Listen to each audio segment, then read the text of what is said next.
Welcome to Prepare For Takeoff. I'm the creator and host, Terry Osiris. We're the podcast dedicated to amplifying Black excellence.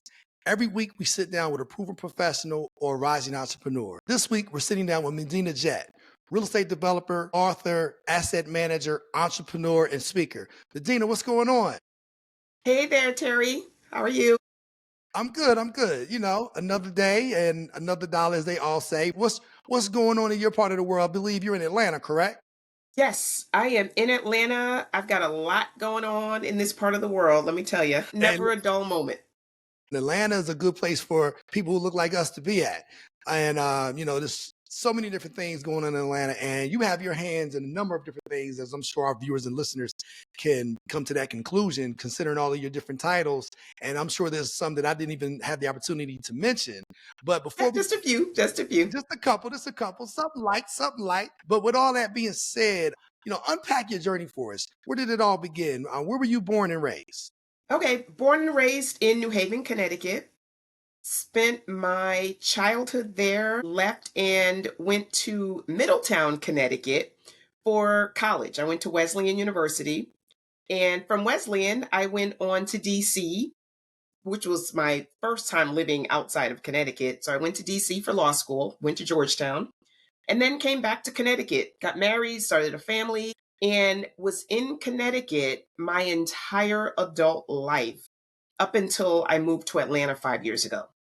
So very, very different here. Started out as a practicing attorney in law firms in Connecticut.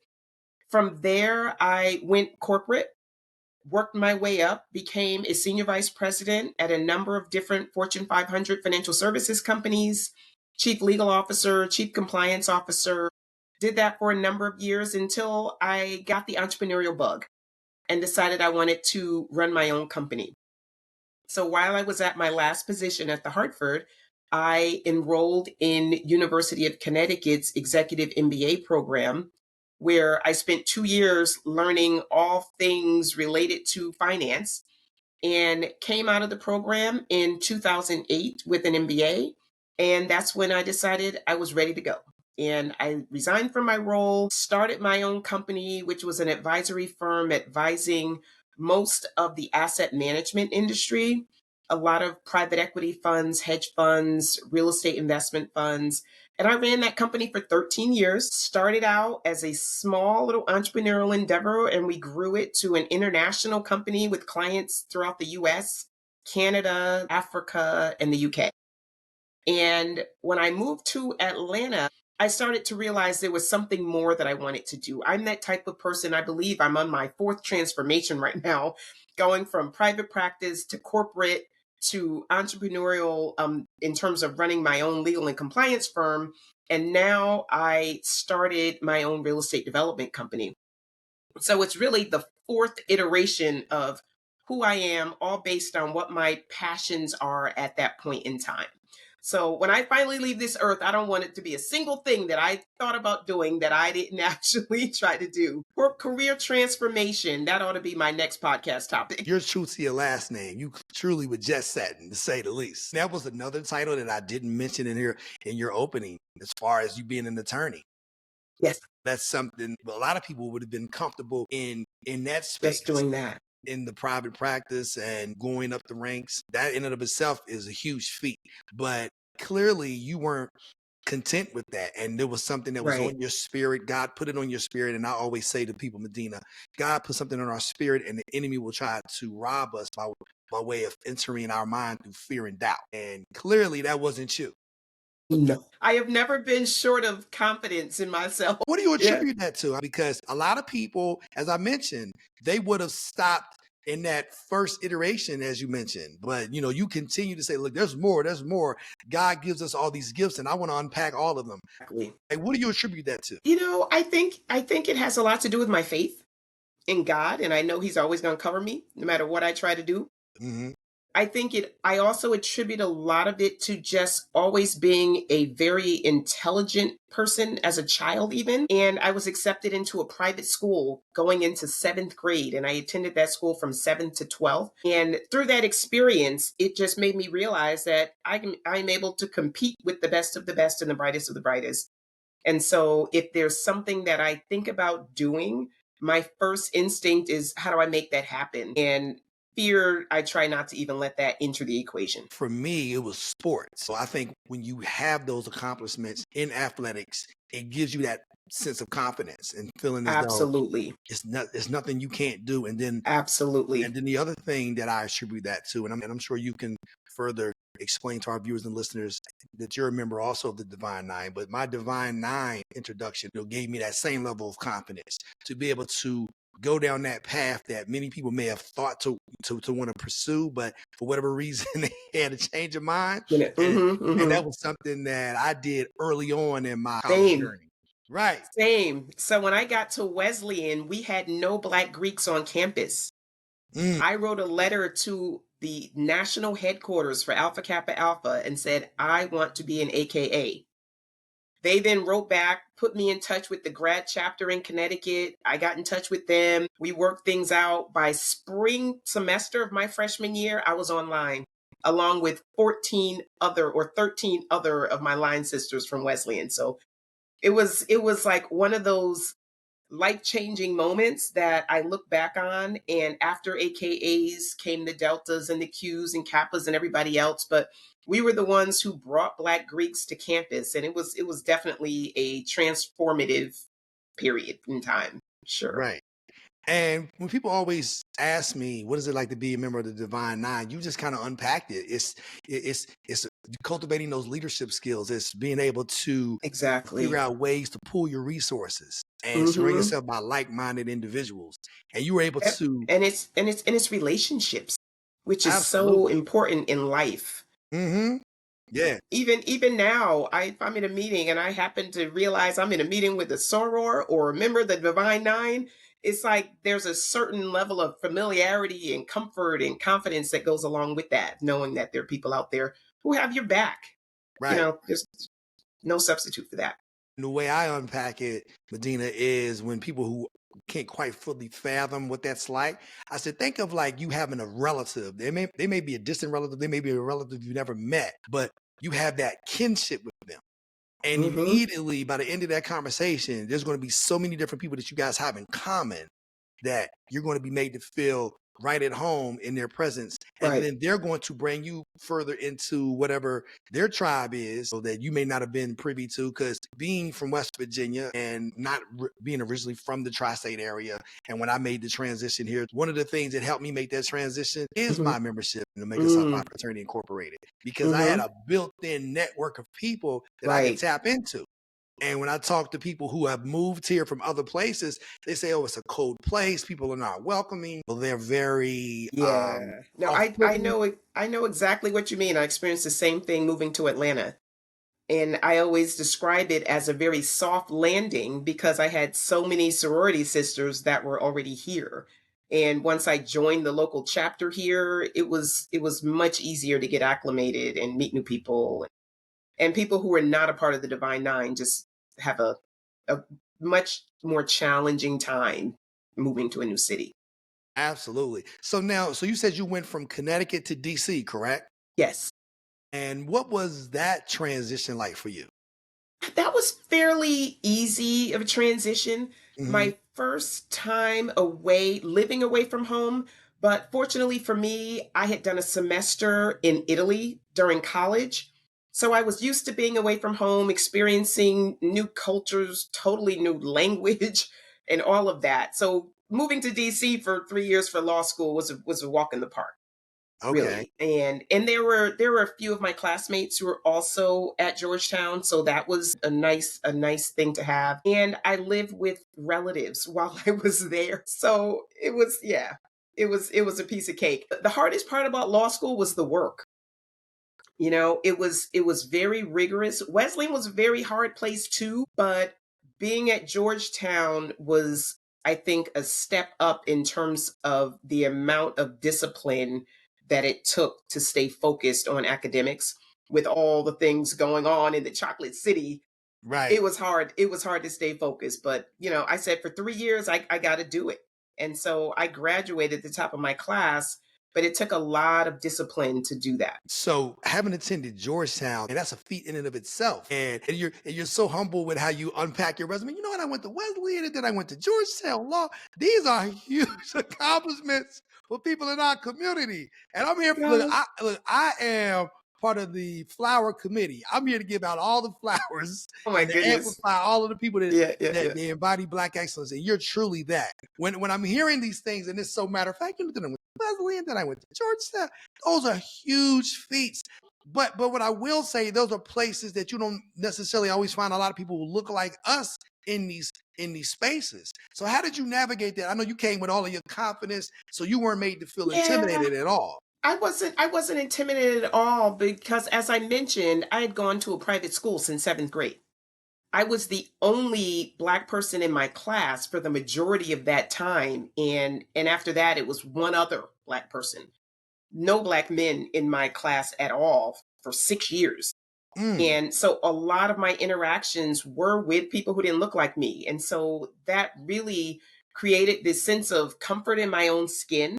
At one point, I used to code switch, and then it just became who I was. I just found a happy medium where I was me in whatever environment I happened to be in. And so it does instill a sense of confidence and comfort knowing that this is nothing new, you know. And I'm sure when you transitioned from law school to private practice, it was more of the same. It was More of the same. The only Black female in my law firm, one of two Black people in my law firm. So yeah, it was nothing different. And I actually think that worked to my benefit because I was the only Black female, a lot of the older white partners kind of took me under their wing. mhm. And, they must have said to themselves, we're going to see this person be successful. And so they would take me out golfing with them. They'd take me to the private members only clubs and kind of show me the ropes and give me some pointers that really I carried throughout the rest of my adult life. So Mhm. I'm really grateful for that opportunity and that experience. Wow, that's great. And also, you had the resume to boot. So it wasn't like I'm here because of how I look. I don't check Oh, a box. yeah, not at all. I was, and I like to say I was not the DEI hire, but maybe I was. Maybe they came across my resume because they were looking to diversify the firm a little bit more, but that certainly isn't how I got hired. Right. Yeah, I mean, just from where you attended school, and I'm sure how you presented in the Mhm. interview.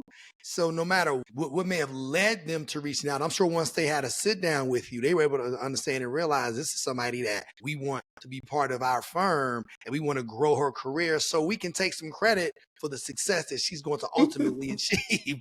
And to Right. say that we had something to do with it, I'm sure that made them feel very happy. So now you had this thriving career as a in the legal field in Hmm. private practice, and then as you mentioned, you got the entrepreneurial bug. Like, what led you to getting that So, entrepreneurial bug? so before I got the entrepreneurial bug, I left private practice and went in house in corporate.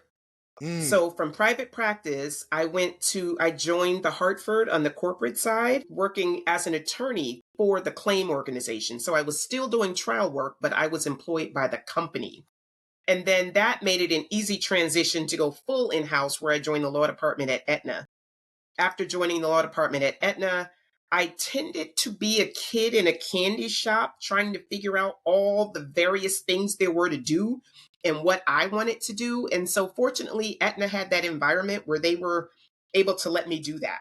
And so, at one point, I left the law department and I went to run the claim organization for their group benefits department. And I was able to do that because I had been a trial attorney before.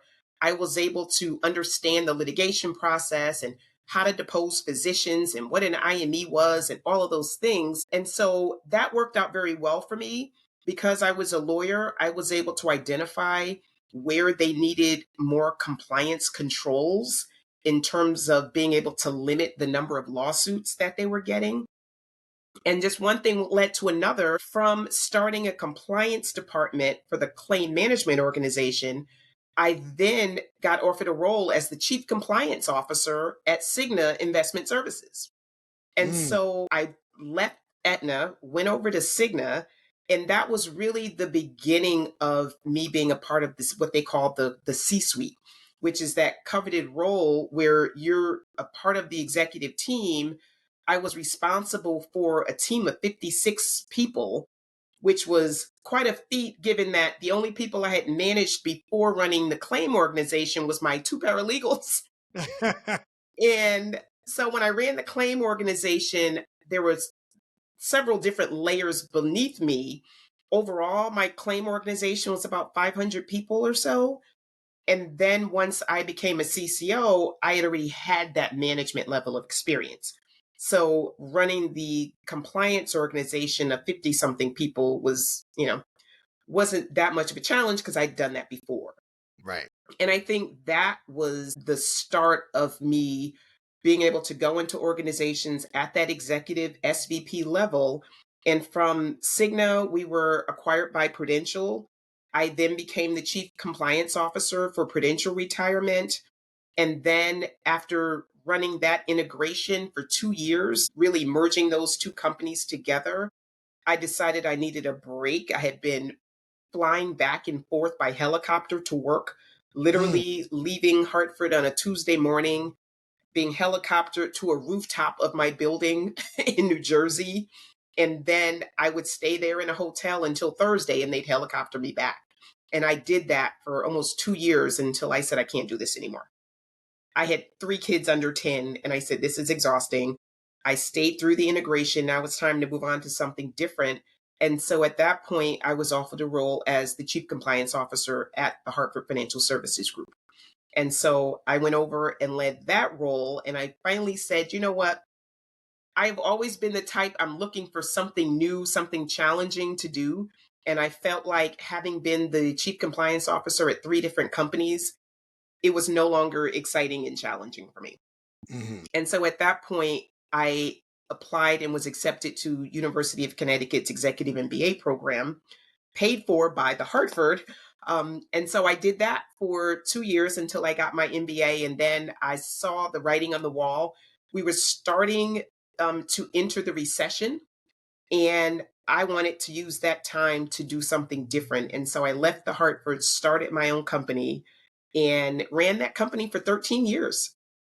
And finally, got to run my own company, own a business, be accountable for a P&L, and I would never go back. So at that point, I became what we know as a serial entrepreneur. You're like a walking resume. All of the different titles that you've had, it blows my mind because when you think of Black excellence, all of the boxes that you just mentioned that you've checked and the roles you've had, and you're taking helicopters, like you're literally jet setting to work. Like how's your commute? Well, I'm on a helicopter. So Yeah. not much traffic up here. Yeah, I remember friends saying, oh my God, that's so glamorous. I'm like, it was glamorous for like the first couple of weeks. After that, flying by the Statue of Liberty was like, okay. Right. And then I remember being pregnant during that time as well. And being on a choppy helicopter when you're 6 and 7 months pregnant was not fun. Not a lot of fun at all. Not at all. Yeah. And again, you could have easily become complacent, whether it's in private practice, then you're going over to corporate and then enter that covenant C-suite position. But there was something in you that said, more. I want to find more. And I literally have these conversations with my friends all the time who have those positions that you held years ago and they become complacent. I say, that's cool. That's great. I'm excited for all of what you've been able to accomplish, whether that's in the C-suite, whether that's the senior VP, director, on down the line. You can't say before you leave that place of employment, well, look, I have a daughter, so I'm going to need her to take my job when I leave. That's not going to happen. They're going to say, well, look, you're going to have to start this process all over. However, when you build something, now you can build something and you can hand over what it is you built to your children. And that's how wealth has been built in this country. And people who don't look like us, they figure that out. But we're beginning to figure it out, talking to people like yourself who understand the big picture. Like, if I can run their business, I can run my own business. Exactly. And I totally agree with what you said. One of the pieces of advice that those older white partners that I had gave me way back in 1990, I believe it was, when I started working there, they said to me, you're probably not going to get rich from being a lawyer. Few people Mm-hmm. do. You'll make a nice living, but what we suggest you do is buy a piece of investment property. And I was like, hmm, Hmm. a piece of what? Do Like, tell, do tell me how tell. that works. Right. And 6 months later, I bought my first rental property, and I have been investing in real estate as my side hustle ever since. So it's sometimes we'll get advice or we'll get a piece of information and we don't do anything with it. I've never been that type of person. If somebody's going to give me advice, I'm going to take it, particularly if I respect the person giving me the advice. Right. And so I followed that. They also told me that the best use of my time is to go take golf lessons. That next weekend, I ran out, bought a set of golf clubs, signed up for some lessons, and then I start golfing with them. And I start meeting new people and making relationships that I still have to this day. So it's like there's certain things that I think were really pivotal in terms of how I got to be where I am. And it didn't just come from me having all the answers. It was me being open to talking to other people and finding out what their secrets are and doing Right. the same thing. Thinking about starting your own business? Make it real with Shopify, the all-in-one platform trusted by millions to sell online and in person. Whether it's merch, art, or digital goods, Shopify gives you the tools to build, grow, and succeed. And here's the best part. When you sign up using the affiliate link in our show notes, you're supporting Prepare for Takeoff and starting your business off right. Click the link and start your free trial today. The importance of being open-minded and the importance of not getting in your own way. God may be trying to extend a blessing to you through someone else, but if you're this closed-minded, rigid individual, you're not going to be able to receive it because you're going to block that blessing. Right. And it's important that we show up with the willingness to learn, with the willingness to be taught something that we don't know. If I'm in a room and I'm the smartest person in the room, then I'm in the wrong room. Exactly. I need to be in a room where I can learn something from the people in the room. hmm You seem to be the embodiment of that. And not only did you take the advice that was given to you, you ran with it. And God makes no mistakes. Your last name is Jett for a reason. Tell that to my daughter who was a track star. That was like, it was like the Oh, perfect last name. absolutely. Oh, yeah. I ran some track in my day. You can share with your daughter. Many moons ago, I ran track 1 year in high school. I ended up being a 100-meter state champion. And again, that's the thing that kind of speaks to that level of confidence. When people tell you what you can't do and you do the thing that people say you can't do, then you can just kind of apply that to so many different things. So you and I, we definitely share that in common. What you're doing right now, by and large, you're in that real estate development space. Yeah, so I decided that life is short, right? Mm-hmm. And part of my philosophy on life is to always do something that brings you joy. First, it was starting my own business. It used to be that I loved being in the C suite and I loved being able to lead teams. And then as you grow older and you get different experiences, what makes you happy changes. For some people, they do the same thing their entire careers and they're happy all that time. But for me, it's never been that way. I used to describe myself as having career ADHD. Like I can't stay focused for longer than a few years and then I'm trying to do something else. So it was a huge success for me and an accomplishment to run my company for 13 years that satisfied me that, okay, I can stick to something longer than a few years. And so, but after 13 years, I definitely wanted to do something else. And so I had this period of reflection where I was thinking about what brings me joy? What do I want to do? And given that I am like almost 60 years old, what No do I want way. to? Oh, yeah. Stop Yeah. playing. No, I am not kidding. I am 59 and a half right now. Yeah, I would have never guessed that. Never. Well, no, nobody does. Thank you. But I equate that to happiness and having a happy soul. And a lot of that is being able to follow your desires throughout life. And so when I really thought about what I wanted my next and quite possibly my last career progression to be, I realized that I have always loved real estate. From day one, I have loved going into a dilapidated house, envisioning what it could be, and then designing that and seeing it come to reality. And so I decided that my next step would be to launch my own real estate development company. And a Mm, lot of folks were like, "You're going to do what?" And a lot of folks, because when I was in real estate, it was pre Facebook or social media. A lot of mhm, people didn't even realize I had been in this for so long. But I started out renovating houses around Atlanta. My daughter, who was a sophomore at Spelman at the time, I talked to her and said, "Hey, I want to start a real estate development company. You want to be my partner?" She was like, "Heck yeah." And so we co founded TDS Builders together. She is a real estate agent and also the project manager for the company. And to her credit, she's one of those people very similar to me. When she was like 7, 8, 9 years old, she'd be tailing along with mom as I had to, replace a countertop or get new cabinets and pick out flooring for this rental unit. And she was right there with me. "I think this mm, countertop would look better." And so she grew up in this space too, and her love has always been real estate. And so being able to form this company with her and work together and do what we both love to do, it's been like icing on the cake. So we started doing renovations. We then moved to new construction several years ago. We bought 8 lots and started building modern 6,000 square foot houses.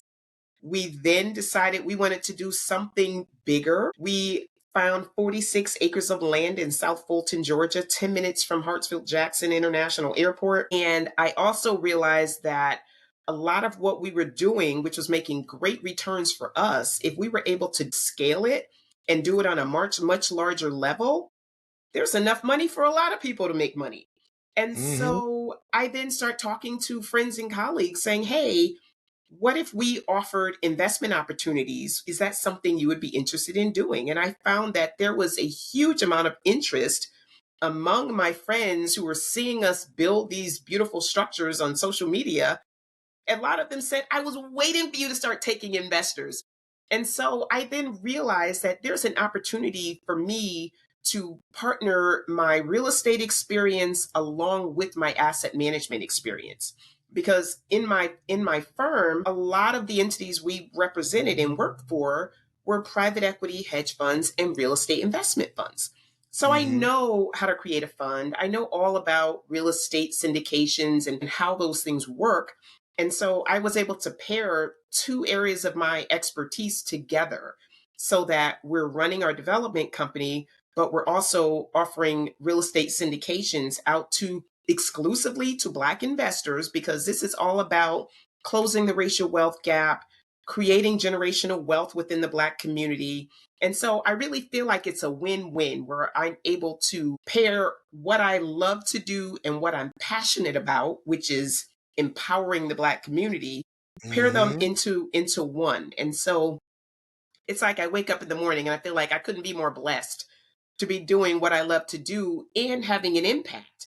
So the Right. development that we're doing right now on the 46 acres, we raised a total of $1.8 million from the Black community, all from Mm, friends and family and people coming onto. We were doing informational calls every week telling people about the wealth gap, how we're trying to impact the wealth gap, and all about the projects that we've done to date, what our track record is, what my background is, so they could see that I'm not just some fly by night person trying to run investments. No, this is who I am and what you're the my real deal. yeah, this is what I've always done. It's my area of expertise. And so I think all those things came together to really produce something that's going to be so transformative for the Black community.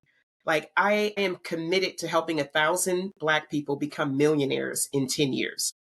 It's not a get rich quick scheme, but it is something that's going to help people get richer a lot quicker than investing in the mutual funds and CDs that a lot of us are currently invested in. That's major. And I always talk about the importance of pooling our resources. Yes. That's one of the things that led me to doing the podcast, because it's always these conversations that I find myself having that so many people are unfortunately not privy to. It's one thing for me to tell you the conversations that I'm having. It's another thing for me to actually be able to show you the Right. conversations that we're having. Right. And just this conversation to just touch on all of the different things. And I know a lot of times our viewers and listeners, they may say, you know what, he may be scripting or leading the witness. Not at Yeah. all whatsoever. Yep. Not Like scripted at all. not scripted. I'm very intentional about having them be as organic as possible, because I want people to realize that there are people out there doing the things that we say we should be doing. It's just that, unfortunately, the media doesn't give it the spotlight, if you will. It doesn't amplify the people like yourself. And that's one of the things that we wanted to do. We want to figure out, how can we amplify Black excellence? How can we show people that anything you want to do is possible? And to have that commitment to our community, because we've seen other people who don't look like us, show what's possible. And I talk about that all the time, where other groups are supporting each other. I have a friend who, her family members moved here. They all live in the same house, and they save money until they can help one of them move out and buy their own house. And then they start saving up for the next person. And I'm like, oh my God, imagine if we could pool our resources and help each other like that. It's just something that we have not historically done. One of the things that I always think about are the Kwanzaa principles. And I'm typically the one doing a Kwanzaa celebration and talking about Nia and Ujamaa. And when I start talking about cooperative economics, I'm like, this is what we're doing. We are all pooling our resources to be able to afford to build a development that nobody could afford to build on their own. But once we all come together and we're able to do that, we're all able to enjoy the profits from that. And then we move on to the next one. And that's what we're going to be doing. So on these calls that I have, I talk about the 4 reasons that Black people tend not to invest, which is lack of knowledge, lack of resources, lack of access, and lack of trust. And then I debunk each one of those, and people start to realize, like, oh my God, this is not like rocket science. Like, this is something I can actually understand and feel confident in moving forward with. And that's how I think we get to a different place, because there's someone like myself who have the knowledge and is willing to share it. And so when I thought about doing this, I thought, like, okay, how many other people out there have the real estate experience, have the legal background, have the asset management knowledge, have the commitment to empowering the Black community, all those things together? And I'm like, if not me, then who? And a lot of times I think, so one of my mottos is, be the change you want to see in the world.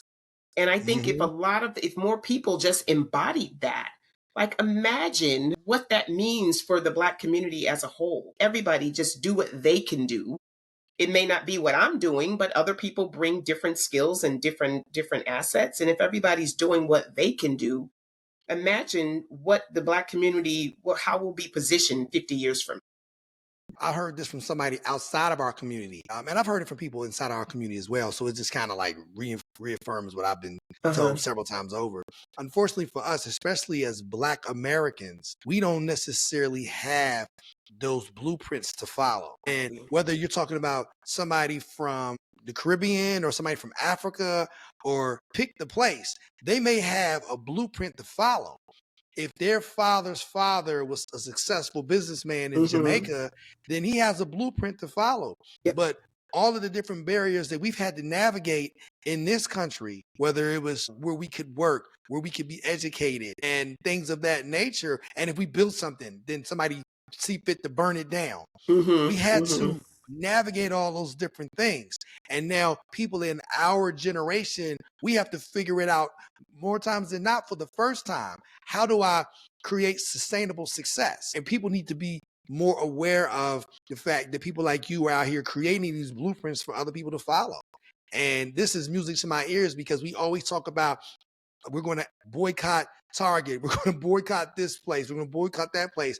But what we should be doing is figuring out, how can we come together as one to keep those dollars in our community? We represent we represent so much influence as it pertains to our spending population.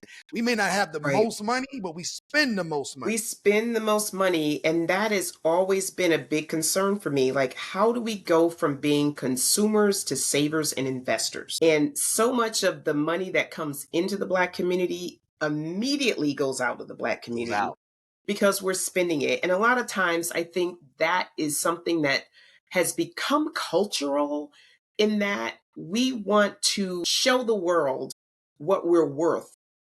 in terms of our spending habits and what we're able to buy and the types of designer clothing or handbags we're able to afford, rather than take comfort in the fact that that money is working for us in a brokerage account or in an investment somewhere. And that at the end of the day is really showing what we're worth.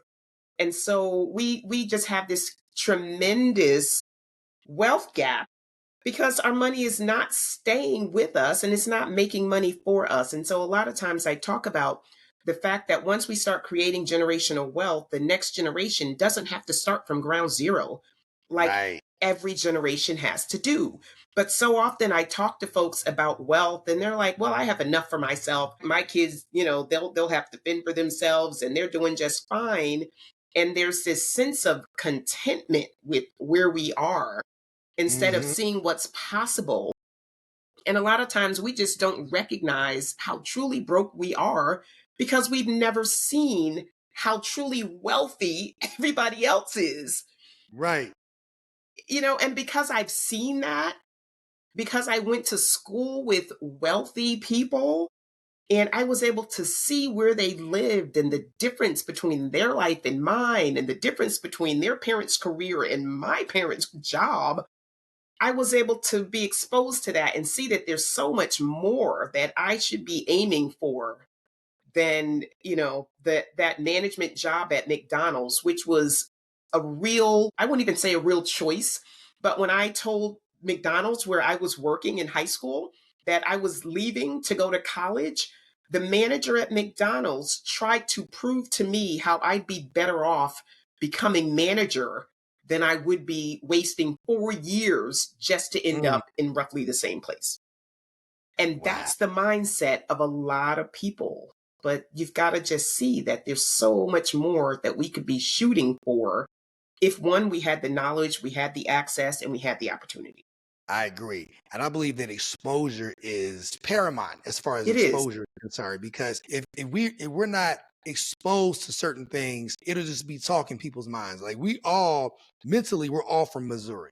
We're from the show me state. And I think that's kind of how it speaks to what you said earlier. People want to show, this is what I have. I want to show you. And Hmm. that's really coming from a place of insecurity. It And I is. heard John Hope Bryant say that as Black folk, we have the confidence, but we lack the self-esteem.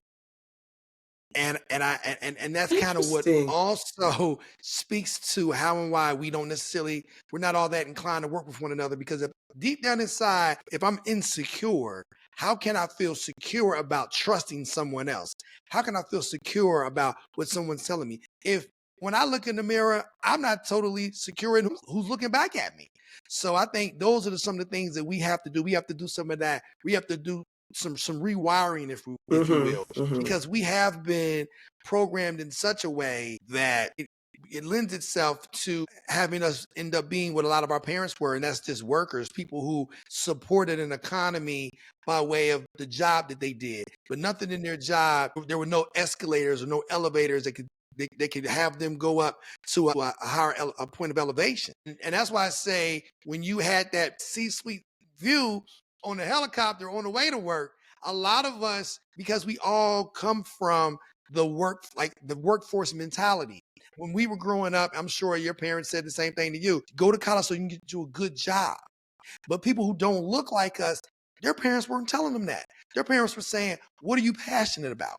What is it that you want to do? What drives you? And we didn't have that same conversation because We we were just didn't. trying to get in where we Yeah, fit we're in, trying to really. trying to get a job. And it's like I realized how the conversations with my daughters were so different than the conversations that I was getting when I was coming out of college and law Mm, school. And for one, my oldest daughter, she's out in LA. She wanted to pursue her love for the entertainment industry and film production. And I said, go ahead for it. And she goes, well, I'm not going to be able to afford it like living on my own because LA is expensive. And I was mhm. like, I got you. Like, first couple years, don't worry about your rent. And then we will work out some graduated plan. As you start to make more money, you can pay more of your rent. One of the things that she said that was so pivotal to me is that Hollywood is so white because Black people can't afford it. We can't even Mhm. afford the admissions fee to get in the game. And, and I said, fortunately, her being second generation, now we can afford to help our kids get into whatever it is that they want to get into, as opposed to Right. saying, well, what's going to pay the bills? And you got to get a job and you got to, it's a whole different world. And for my youngest daughter, who graduated magna cum laude from Spelman, I could imagine saying, well, you got to get a job. And she said, I want to work with you. I'm like, let's do it.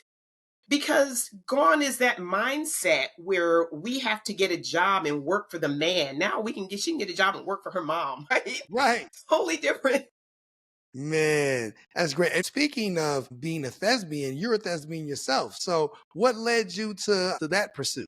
So I've always loved theater. I was in, plays in college and high school, and I never was able to pursue it primarily because I had student loans, I had to get a job, I had to go to law Hmm. school and start working. So I didn't have the luxury of being able to pursue my dream. I had to pursue the paycheck. Right. As I got older, I started. So one of the things about me, Cicely Tyson is my dad's first cousin. She Get has out of she has here. always been my inspiration to pursue acting. It wasn't until Cicely died that it hit me that I am not getting any younger, and I did not pursue this dream fast enough for her to see me pursue this dream. And I felt bad about that. And so I went to LA. I had the privilege of being an invitee at the NAACP Image Awards. This was right before the pandemic in February of 2020, and had the also unusual fortune of being seated right next to Angela Bassett in the audience. And Wow. so I'm going to her like, you are the girlfriend in my head. And she was like, no way. Yes. So at every commercial break, we're going back and forth talking, and I'm telling her how I've always loved acting. I think I'm good at it. I've never had a chance to really pursue it. She was like, why not? I'm like, I went to law school instead. I had to get a job and pay student loans off and all that kind of thing. And she's like, so what's the problem now? And I just kind of sat there like, oh crap, I don't know. Like, what is the problem now? Like, I have the luxury now of pursuing whatever I want to.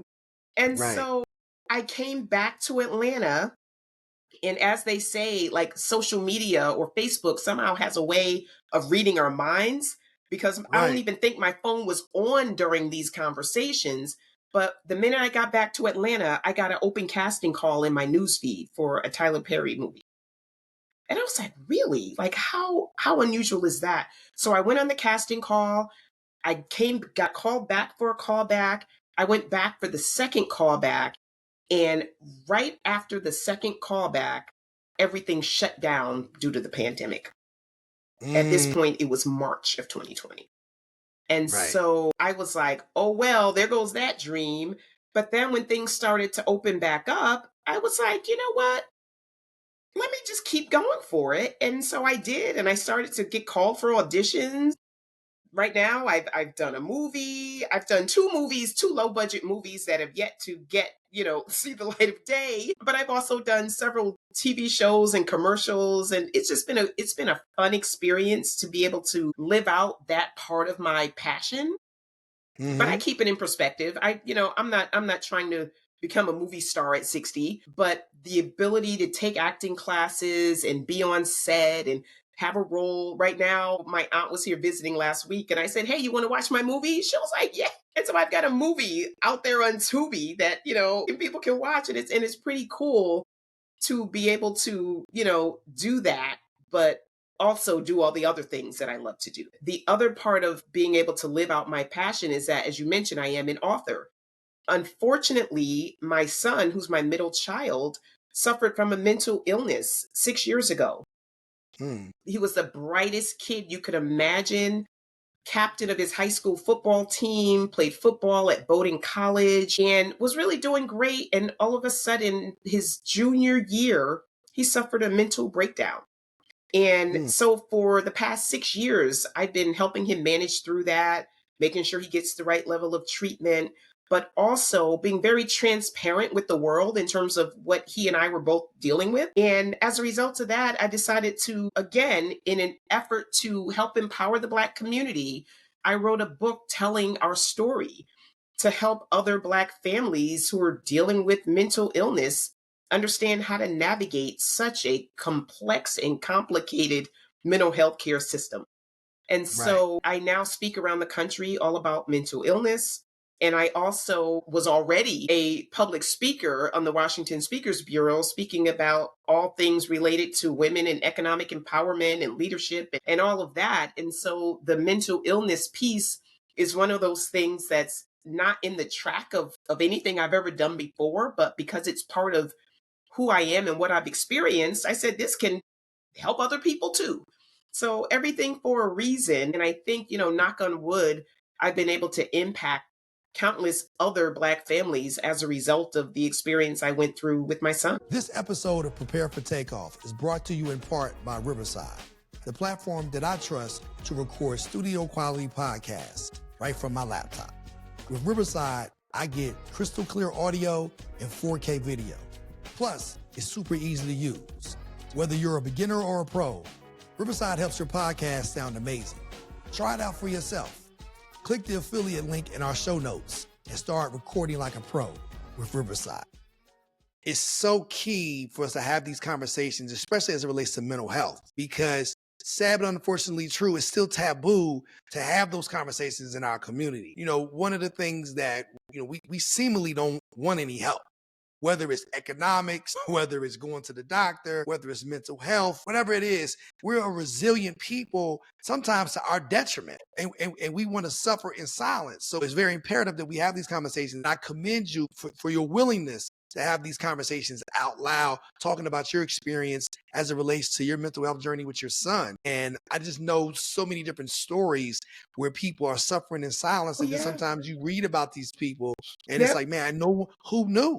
So many people are suffering in silence. And it wasn't until I put a long Facebook post up that told in excruciating detail everything that I was dealing with that people started coming out of the woodwork, sharing their stories with me privately, but at least sharing it with me. And I realized that the more I talk about it, the more comfortable people felt sharing their own stories.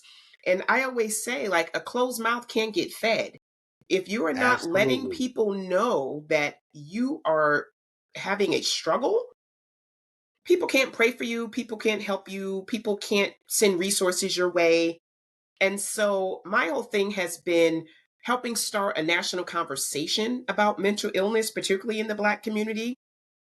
I mean, it's affecting everybody globally, but I think it impacts the Black community more so because we have such a stigma around it, where we feel ashamed and we feel like we can't talk about it because getting help is a sign of weakness. And that's something that we as a people just need to get past.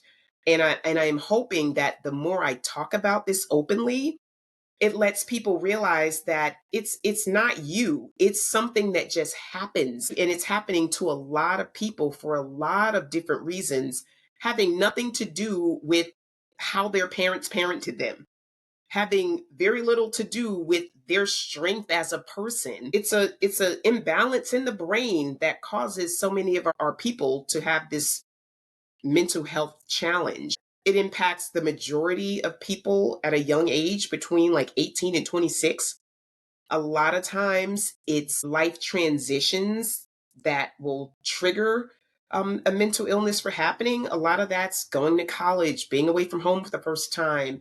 And a lot of it's social media, unfortunately. Seeing how the other half lives, even though that's not really how the other half is living, will cause a lot of people to have these issues of, again, to your point, insecurity and feelings of inadequacy that is just causing anxiety and depression and all of these unfortunate conditions particularly in our young people. And so when I started doing a lot of this research to find out more about this crisis that we seem to be in the middle of, I realized that suicide was a huge issue, and so many people are dying by suicide. And to me, it's all preventable if we're able to talk about it and let people see that there is help, another way out besides that way out. Right. And so to me, I feel like the work that I'm doing is really just saving lives, saving families, you know?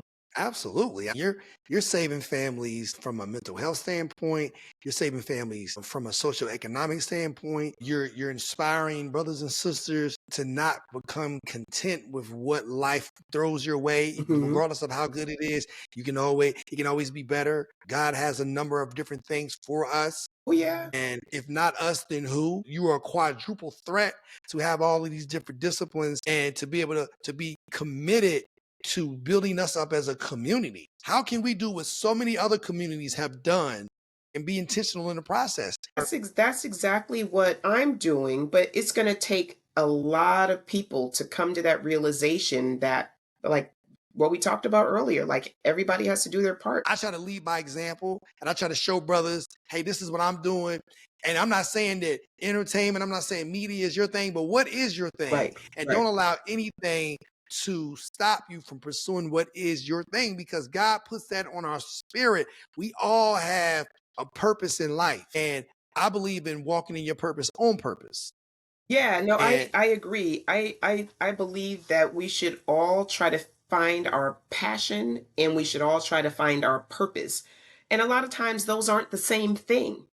But maybe we could meld them or spend part of our time doing one, but then also dedicate part of our time to living our purpose as well. You know, right, I was moved by a social media post that I saw last week where the young lady was saying, why do we always have to charge each other for knowledge? She was making the using the example of somebody telling her that her property should be in a trust, and she said, but now you want to charge me to show me how to put it in a trust. And she said, why do we have to be like that? Like, that's not community. Why can't right. people with the knowledge share it with the next generation? And I Hmm. was like, bravo to her for even speaking that, because it challenges what I consider my generation, the older generation, to think about how can we help the next generation just out of the goodness of our hearts to want to help somebody instead of always having to charge for it. and Right. and I think we owe it to the next generation, even if it's not a huge commitment. Maybe you get a group of folks together and say, hey, I'm going to teach you all how to do a will, which is something I offered up to every member of my family. Whoever does not have a will, call me. I'm going to sit with you and help you create one. Doesn't take a lot of time, but it's little things like that that help the next generation be in a better position than we were. We're having to figure it all out by ourselves. I also know that you had mentioned that you have a book out, and I want to give you the opportunity to share with our viewers and listeners the name of that book and where they can pick it up. Yes, so the name of the book is Peace Be Still, Navigating My Son's Bipolar Disorder. I wanted there to be no confusion as to what that book is about, but it's available on Amazon. It's also available on my company's website, Jett Speaks, which is jettspeaks.com. So you can purchase it in either site, and I would love for folks who may not have a mental health condition in their family to still purchase the book and gift it to someone who may be struggling. And also to read the book just to be more enlightened about what's going on from a mental health perspective in the Black community, how to identify when someone you may know may be having a rough time, and how do you help that person get to a place of mental wellness. So, yeah, Peace Be Still, Navigating My Son's Bipolar Disorder by Medina Jett. That's great. So as we close out, Medina, I want to give you the opportunity to share with our viewers and listeners 3 things that you feel will help them prepare for takeoff. 3 things to help them prepare for takeoff. I would say certainly be more focused on where your paycheck is going. Make sure that you are budgeting so that you're able to keep more of those resources and eventually able to invest them rather than continuing the cycle. So, one thing is definitely look at your budget, make sure that you're able to save more and spend less. Second thing I would say in terms of preparing yourself for takeoff is try to learn a new skill. There's not a day goes by that I'm not learning something new. Maybe I read an article that teaches me something new.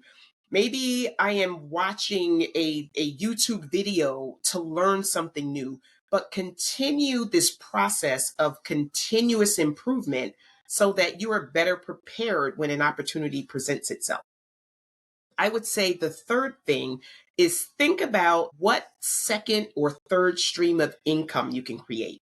All of us have so many skills and talents, and it's almost impossible to apply all of them to one job.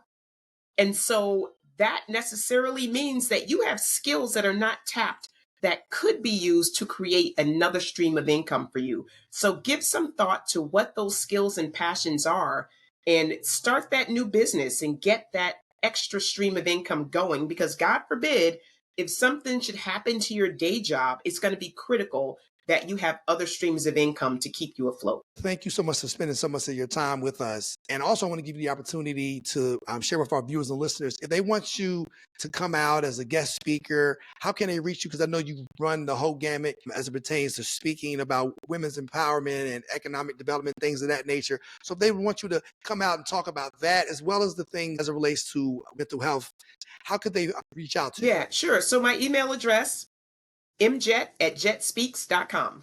Very, very simple to remember, mjett@jettspeaks.com. That's easy enough. And tell them your website one more time. So my website is jettspeaks.com, which is my speaker's website. I also do business coaching, career coaching through Jett Speaks. And then my real estate development website is TDS-Builders.com. And are you on social media at all? I am on social media, not nearly as much as I should be though, but my Instagram is Medina Tyson _ the actor.